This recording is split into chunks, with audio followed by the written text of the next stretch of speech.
sommes en route pour la 15e édition de la Foire de Noël qui est organisée par la MRC d'Argenteuil en collaboration avec la Ville de la Chute. L'agente de développement culturel de la MRC d'Argenteuil a annoncé les détails concernant cet événement annuel. Cette année, c'est du 8 au 10 décembre, donc le deuxième week-end de décembre. Habituellement, on était toujours la dernière fin de semaine de novembre, donc c'est important pour les gens de prendre en compte les nouvelles dates.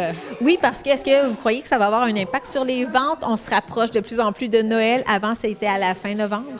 Oui, bien, on a hâte de voir. Est-ce que les gens vont être plus dans l'ambiance puis ça va être bon? Donc, on est curieux de savoir comment ça va être. C'est sûr que l'inflation aussi qui risque de jouer sa part là, dans le budget que les gens auront pour les cadeaux des fêtes. Là. Oui, parce que l'an passé, il faut se rappeler, c'était un record en termes de vente. Je pense qu'on était à 103 000 $. Cette année, est-ce que l'objectif est le même? Est-ce que vous avez ça en tête d'atteindre ça? Bien, on essaie toujours de maintenir. Habituellement, on est en progression dans les ventes d'année en année, là, à part avec la pandémie. Donc, c'est sûr qu'on aimerait ça atteindre au moins le 103 000, mais sinon, c'est 100 000, ça sera correct. Là, on sait que c'est une année plus difficile pour les gens. Là. Ouais. Oui. Et au niveau des visiteurs aussi, est-ce que vous croyez en attirer environ 2 000? Ça serait raisonnable? Ça serait adéquat? Oui, je pense que c'est un objectif raisonnable. Oui. Et concernant la programmation, il y a quand même quelques activités qui reviennent et quelques nouveautés. Oui, c'est ça. On a voulu rendre la 15e édition un petit peu plus festive. Là. Donc, on va avoir une troupe là, de chanteurs qui vont se promener en costume d'époque. Ça va être le samedi. On va avoir l'ensemble vocal Émiole, qui est quand même une tradition là, à la Foire de Noël qui reviennent chaque année. Donc, ils seront présents aussi. Et puis, le dimanche, on va avoir des lutins tannants qui vont venir jouer des tours là, dans la foule et s'amuser à nos dépens. Là. Oui. Si on parle aussi des exposants, il y en a 8 de plus que l'an passé. Vous êtes à 58, dont 12 nouveaux. Parlez-moi des types d'exposants qu'on va retrouver. OK. Bien, on a toujours nos grandes familles, là, donc les gens du domaine agroalimentaire, là, soit qui produisent ou qui transforment.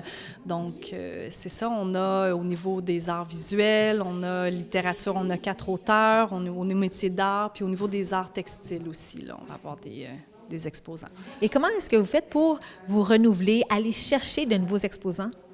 Bien, on est chanceux cette année parce que, bien, on a eu des nouvelles candidatures. Je pense qu'il y a des nouvelles personnes qui s'établissent aussi dans la région, donc des gens qui sont des artisans qui viennent s'installer ici, qui nous envoient leur dossier.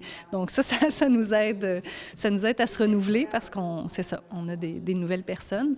Donc, il y en a plusieurs, là, des nouveaux exposants, mais il y en a aussi qui étaient ici depuis longtemps, qui avaient un autre travail, qui faisaient ça un petit peu à temps perdu, qui sont à la retraite, donc qui ont eu le temps de se consacrer plus à leur art, à leur passion. Donc, on a des gens qui sont des résidents de longue date, mais c'est leur première participation cette année-là aussi. Est-ce que vous pourriez nous nommer quelques nouveaux visages? Oui. Bien, on va voir les herbes, à la fermette des herbes chouettes, donc qui produisent des produits naturels à base de plantes qui ont cultivé.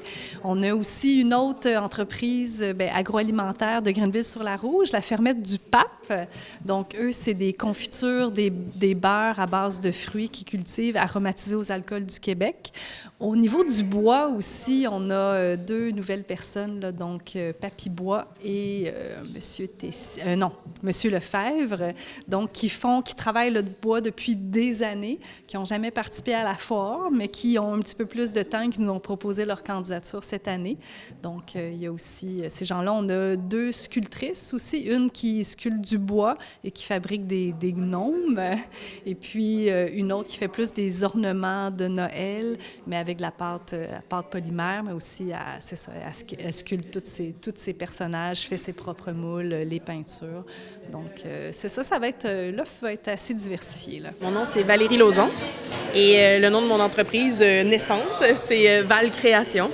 Je suis pas mal une artiste multidisciplinaire, fait que c'est pour ça que j'ai pas pointé dans une direction en particulier, là, parce que je l'ai pas montré, mais je fais du feutrage à l'aiguille, je fais du dessin, de la peinture.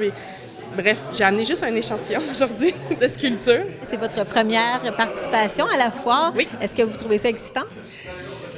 Excitant, un petit peu nerveuse. Je suis nerveuse. C'est vraiment la première fois que je mets mon cœur sur la table puis que là, les gens vont pouvoir dire ça passe ou ça casse ou, tu sais, les commentaires, Ouais, un petit stress, mais un bon stress, je me dis. T'sais, il faut que je le fasse. Là. Je peux pas rester chez nous, dans mon salon, à faire ça. Faut que je m'expose, puis ça vient avec les pour et les contre, puis j'en suis consciente. Mais nerveuse. Pour ceux qui ne le savent pas, je travaillais à la MRC d'Argenteuil à l'époque et c'est moi qui avais parti la foire en 2008. L'instigatrice de cet événement annuel, Catherine Lapointe, incite la population à encourager les artisans locaux. J'aimerais dire, évidemment, l'importance de l'achat local, mais maintenant qu'on voit de plus en plus dans nos rues des camions de chez Amazon, je pense que c'est important de renverser un peu cette tendance-là, d'avoir une certaine réflexion à dire, bon, c'est peut-être plus facile par Amazon, est-ce que c'est moins cher, mais c'est qui le patron d'Amazon? C'est qui? L'argent va où? Alors que les artisans ici, c'est peut-être nos voisins. C'est peut-être quelqu'un qui fait ça à temps partiel en attendant de pouvoir gagner sa vie, mais qui travaille dans un service de garde. Donc, c'est tout ça l'importance, c'est ça l'esprit de la foire. Depuis le tout début, en 2008, c'était la volonté des élus de l'époque. Et je pense que c'est important dans ces époques, en ce moment où le vendredi noir ne dure plus juste une journée, mais dure 1 mois et demi, 2 mois, importé des États-Unis. Donc, je pense que c'est le message que j'aimerais lancer cette année. Avec la situation économique, mais continuons d'encourager les gens qui font de l'art culinaire ou artistique ou quoi que ce soit. C'est des gens de chez nous qui produisent pour chez nous. Rappelez-nous aussi comment vous faites pour les sélectionner, les exposants. Bien, tout d'abord, c'est important de le rappeler. Là, pour participer à la foire, il faut avoir l'entreprise qui est le siège social dans Argenteuil ou être un résident.